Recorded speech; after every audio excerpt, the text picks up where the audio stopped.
بسم اللہ الرحمن الرحیم۔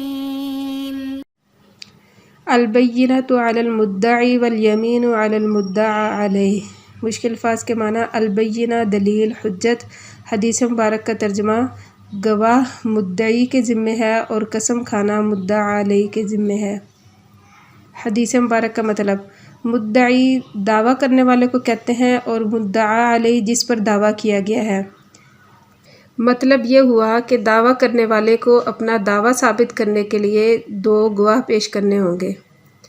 اور جس پر دعویٰ کیا گیا ہے اگر وہ مدعی کی بات کو صحیح نہیں مانتا تو اپنی بات منوانے کے لیے اس کو قسم کھانی ہوگی، بشرطے کہ مدعی اس کا مطالبہ کرے۔ اس حدیث بالا کے بارے میں امام ابو حنیفہ رحمۃ اللہ علیہ فرماتے ہیں کہ یہ حدیث بطور ضابطے اور قانون کے ہے، کیونکہ یہ حدیث مبارک مشہور ہے اور یہی بات قرآن مجید سے بھی ثابت ہوتی ہے۔ وَاسْتَشْهِدُوا شَهِيدَيْنِ مِن رِجَالِكُمْ فَإِن لَّمْ يَكُونَا رَجُلَيْنِ فَرَجُلٌ وَامْرَأَتَانِ، جس کا ترجمہ یہ ہے: دو مردوں کو اپنے میں سے گواہ کر لیا کرو، اگر دو مرد گواہ نہ ہوں تو ایک مرد اور دو عورتیں۔ اسی طرح دوسری جگہ پر بھی یہی فرمایا گیا کہ آپس میں دو مردوں کو گواہ کر لیا کرو۔ حدیث مبارک کی ترکیب: البینہ مبتدا، علی حرف جار، المدعی مجرور، جار اپنے مجرور سے مل کر کائنۃ کے متعلق ہو کر خبر، مبتدا خبر سے مل کر معطوف علیہ و حرف عطف، الیمین مبتدا علی حرف جار، المدعی صیغہ اسم مفعول، ضمیر نائب فاعل، علی حرف جار ہو مجرور، جار اپنے مجرور سے مل کر المدعی کے متعلق ہو کر علی حرف جار کا مجرور، جار اپنے مجرور سے مل کر کائنۃ کے متعلق ہو کر خبر،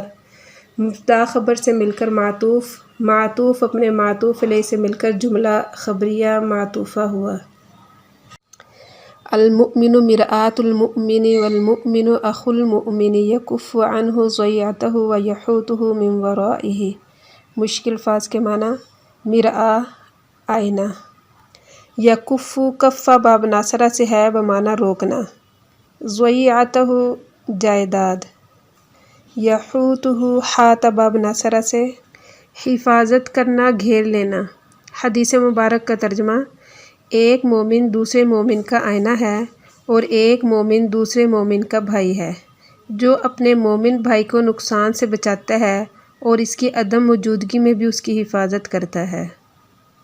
حدیث مبارک کی تشریح: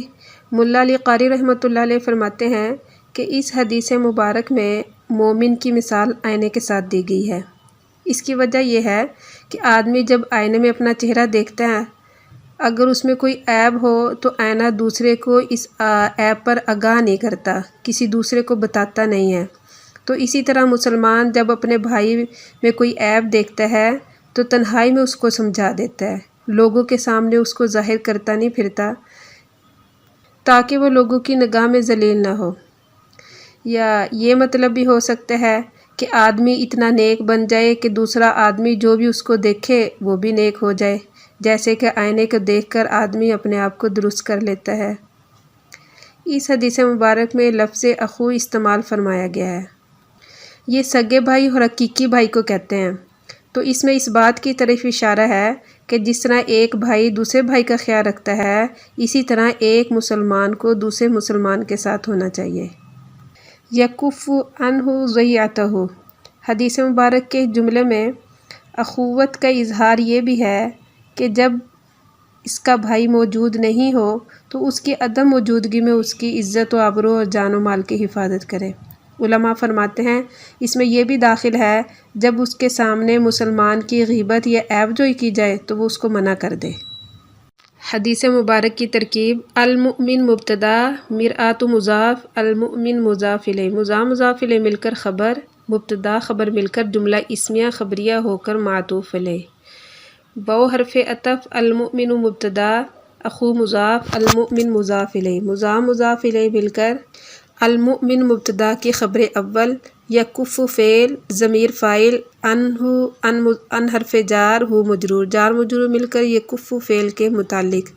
ضیعت مضاف، ہو ضمیر مضاف الیہ، مضاف الیہ مل کر یکف فعل کا مفعول، فعل اپنے فاعل مفعول اور متعلق سے مل کر جملہ فعلیہ ہو کر معطوف علیہ۔ واو حرف عطف، یحوط فعل، ضمیر فاعل، من حرف جار، ورائہ، مضاف الیہ، مضاف اپنے مضاف الیہ سے مل کر مجرور، من حرف جار کا، جار اپنے مجرور سے مل کر یحوط فعل،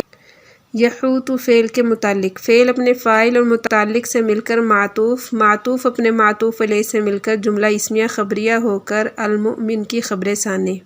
مبتدا اپنی دونوں خبروں سے مل کر جملہ اسمیہ خبریہ ہو کر معطوف،